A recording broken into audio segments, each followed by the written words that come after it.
luces, ruidos, cambios estacionales e incluso el frío, ciertos alimentos y también el estrés. Todos estos elementos han sido desde siempre detonantes para quienes sufren de migraña. Según la OMS, el 12% de la población mundial padece de esta enfermedad. Sin embargo, un estudio de Estados Unidos estimó que el 44% de la población no sabe que la tiene. En Chile, más de 2 millones de personas sufren migraña, pero debido a la poca información al respecto, muchos lo desconocen.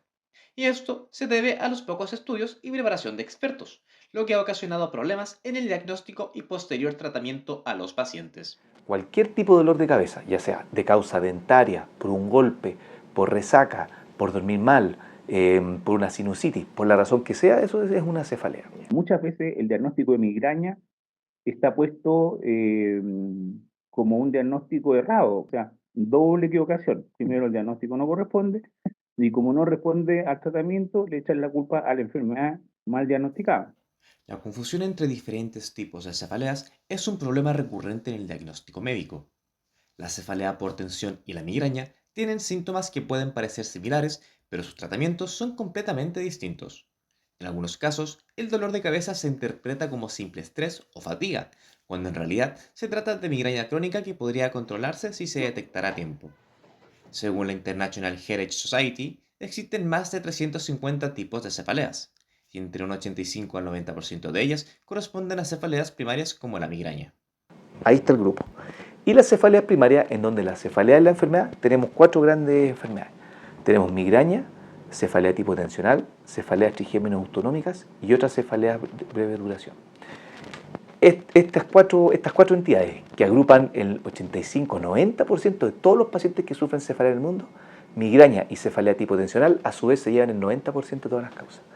Por lo tanto, si los pacientes digamos, y los médicos se entrenaran súper bien en estas dos enfermedades, pueden tratar al 90% del 90% de la población que sufre dolor de cabeza. Mientras cae la primavera en la comuna de Renca, Matías se encuentra en su hogar tranquilo y silencioso. Entre gatos y flores, parece ser un hogar adecuado para descansar. Él, al igual que muchos, sufrió de un mal diagnóstico sin saber al respecto, hasta que acudió a profesionales luego de un tiempo. Soy Matías, Matías García, tengo 20 años, padezco de migraña crónica. Este año había entrado a la universidad, pero debido a mi padecimiento tuve que congelar, entonces este segundo semestre estoy postergando mis estudios por ahora. Tenía cefaleas muy fuertes durante las clases, así que fue la decisión que tuve que tomar por ahora. Actualmente estoy trabajando en patronato en una tienda de ropa. Y en paralelo, vendo moto con huesillo, busco otras maneras de financiar, porque estoy juntando para un tratamiento quirúrgico para mi padecimiento. De las primeras migrañas que me dieron fue alrededor de los 13 o 14 años. Yo en esa época bailaba cueca, estaba en un campeonato, me había tomado una bebida energética, que seguramente fue lo que me gatilló, y me empezó este dolor demasiado fuerte en la 100 y de hecho me impidió competir ese día. Así que fui al médico y me dijo que el posible diagnóstico era cefalea por estrés, porque estaba con el campeonato, estábamos con las pruebas, estudiaba violín también en el liceo y alrededor de un año después estas cefaleas empezaron a ser cada vez más seguidas y se añadió el aura que me nublaba la vista y es como una señal que me da un poco antes de que empiece el dolor. El aura es un síntoma que dura entre 5 minutos y 60 minutos, son los más frecuentes, y de los más frecuentes por lejos son los auras visuales, en donde el paciente describe una serie de síntomas. Hay más de 15 tipos de auras visuales descritos. Lo más frecuente es que vean lucecitas, como en zigzag, que son las mioesopsias. Lo otro que pueden ver es una luz grande en un campo visual que crece. Un paciente el otro día me lo describía como una dona, pero es una luz que va creciendo en un campo visual con un borde centellante y que va aumentando. Se puede ir hacia el centro del campo visual o hacia la periferia. Eso se llama escotoma centellante de Latchley. Y lo otro es que pierdan la capacidad, disminuye la agudeza visual y ven como en vidrio mojado o esmerilado, no pueden enfocar, o dicen, doctor, a las personas le veo la mitad de la cara, por ejemplo, o veo la mitad del reloj. Matías es una de estas personas mal diagnosticadas que terminaron afrontando las consecuencias. Actualmente se encuentra sin poder estudiar debido a sus dolores. A pesar de eso, ha logrado hallar la forma de conseguir dinero para acceder a medicamentos más caros. Entonces volví al médico, esta vez fui a un neurólogo, me hicieron un escáner y ahí me diagnosticaron que tenía migraña crónica. Me dijeron que tomara naproxeno, porque la vez anterior me dijeron que tomara solo paracetamol y un ibuprofeno, se volvió a ocurrir. También me indicaron que tenía que hidratarme mucho, que usara lentes como estoy usando ahora, porque por ejemplo el día de hoy hay demasiada luz. Este caso se suma a una gran lista de personas que han debido transformar sus hábitos para poder evitar desencadenar más dolores de cabeza. Muchos pacientes se encuentran atrapados en un ciclo de dolor y desinformación que afecta su bienestar incluso en espacios laborales. Me recuerdo una vez que fue como la peor, me tuve que ir antes y vomité en la calle. Adentro del local igual hay aire acondicionado, siempre ando con mis medicamentos, me trato de hidratar lo que más puedo. Trabajo solo los sábados, que es como el día más movido, como que necesitan más ayuda.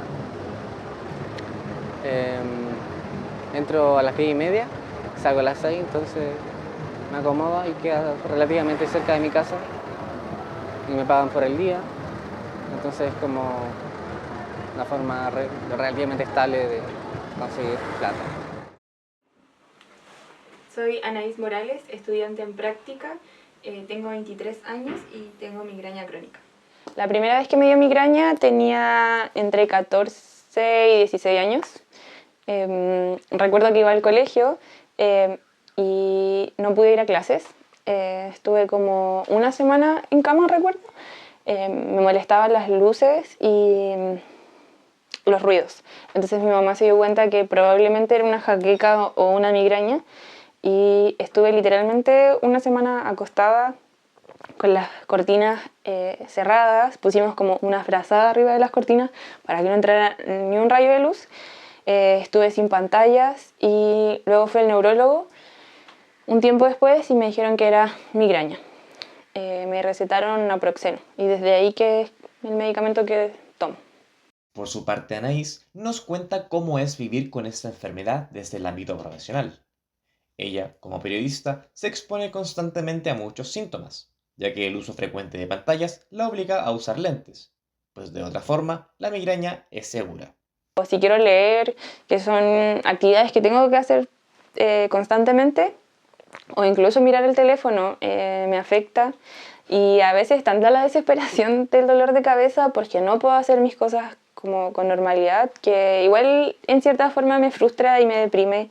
Y son días en los que estoy muy enojada, estoy irritada porque me duele la cabeza y no soy funcional. Yo te diría que el 90% de los enfermos que tienen migraña tienen el componente tensional asociado.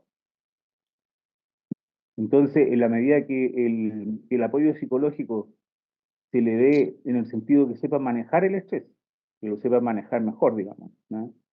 Y la reacción de ellos tenga, por decirlo así, un componente que sea menos emocional y a través de técnicas que hoy en día están mucho más desarrolladas, como el mindfulness, por ejemplo, y otras, el yoga y todas esas cosas, técnicas de relajación, en la medida que la gente empieza a manejar ese tipo de técnicas, empieza a manejar mejor también su migraña. El problema es más severo de lo que parece. Según datos de la revista Galenu, el 90% de los trabajadores que experimentan cuadros de migraña quedan incapacitados para mantener la actividad laboral. Por otra parte, la poca información manejada por quienes lo padecen se traduce a que solo el 4% de las personas afectadas que buscan ayuda acudan a profesionales. María Paz es cofundadora del Club de la Migraña. comunidad que acoge a miles de chilenas y chilenos en búsqueda de información, pero también de un espacio en donde puedan hablar de esa enfermedad que les tocó vivir. Al igual que Matías y Anaís, ella se vio afectada desde joven con el diagnóstico de migraña crónica. No obstante, su problema comenzó a partir de la variación del estrógeno en su cuerpo. Desde los 14 hasta los 18 yo no tuve un diagnóstico certero. Yo en realidad desde los 14 a los 18 yo usé anticonceptivos con estrógeno. Los anticonceptivos con estrógeno son gatillantes de la migraña, mucho más aún. Entonces, recién a los 18 años, cuando ya pasamos, habíamos pasado todo en el fondo como la adolescencia, todos los cambios hormonales, todo eso, empecé a darme cuenta, después de cambiar también muchos anticonceptivos, empecé a darme cuenta de que no se me pasaban los dolores de cabeza, que seguían latentes, que no cambiaban. Me tomaba paracetamol, tomaba naproxeno, tomaba ibuprofeno, iba escalando, iba escalando, iba escalando y no se pasaba. Antes se decía que los niveles bajos de estrógeno inducían migraña en las migrañosas. Pero, ¿qué es lo que pasa? Se evidenció que en aquellas pacientes menopáusicas que se les pasaba la migraña, los estrógenos estaban bajitos y se les pasaba la migraña. Así que no era la dosis específica, sino que lo que se demostró con el tiempo es que son las fluctuaciones de los niveles bruscos lo que induce más crisis de migraña. Por eso es que cuando uno le pregunta a las pacientes, a veces no lo tienen claro, pero cuando uno ya les manda la tarea de hacer un diario de cefalea, un calendario, ir haciendo un seguimiento, vemos que en general en el día 14 del ciclo menstrual y en la menstruación, en donde las atacan más las crisis de migraña, porque son en estos dos puntos en donde se produce la fluctuación más notoria de los estrógenos, de forma natural. Eso es un proceso natural. Ahora, si la paciente toma anticonceptivos, los cuales son combinados, es decir, que traen estrógeno y traen progesterona, y tienen estas medicamentos, estas 5 o 7 tabletas que son de placebo de los últimos días del ciclo, en esas pacientes cae más brusco, es más, digamos, brusca la variación de estrógeno que normalmente, por lo tanto tiene más crisis de migraña. Bueno, seguí aprendiendo a vivir con la migraña, pero ya en la época de la pandemia empezó pum, pum, más aún, y yo seguía tomando anticonceptivos con estrógeno. Voy al ginecólogo y le digo, doctor, porque justo me había cambiado nuevamente los anticonceptivos, y le digo, doctor, este anticonceptivo, desde que lo estoy tomando, me duele demasiado la cabeza. Y me dice, flaca, tranquila, si en realidad es la pandemia, es el encierro, por eso te duele la cabeza, así que, ¿cómo se te va a pasar? El relato de María Paz nuevamente expone la poca información que expertos manejan para diagnosticar síntomas de la migraña, aun cuando estos se presentan de forma evidente. La falta de perspectiva de género condiciona la lectura de los profesionales al ignorar que las mujeres son más propensas a sufrir cuadros de migraña, entre otras múltiples patologías. Entre 15 y 49 años, la prevalencia de migraña puede ser hasta un 20%. Es decir, 1 de cada 5 puede sufrir dolor de migraña. Así que es muy frecuente en este grupo y tiene estrecha relación con las hormonas sexuales. Eso está archidemostrado ya desde los años 70. No se me pasaba el dolor de cabeza y dije, ya, esto no se va a quedar así, algo me está pasando con estos anticonceptivos, no es normal, me pasé el rollo de que me pueda estar pasando algo al cerebro, porque en verdad no estaba bien. Fui a otra ginecóloga y le dije, doctora, esto me pasa. Y me dijo, ¿sabes qué? Yo creo que tú eres migrañosa. Y yo le dije, sí, alguna vez me dijeron que era migrañosa, pero nunca me he visto, o sea, alguna vez me dieron medicamento y ahí quedó. Obviamente que uno como especialista lo deriva al ginecólogo porque él es el que ve esa parte, pero ahí uno más o menos le envía la sugerencia.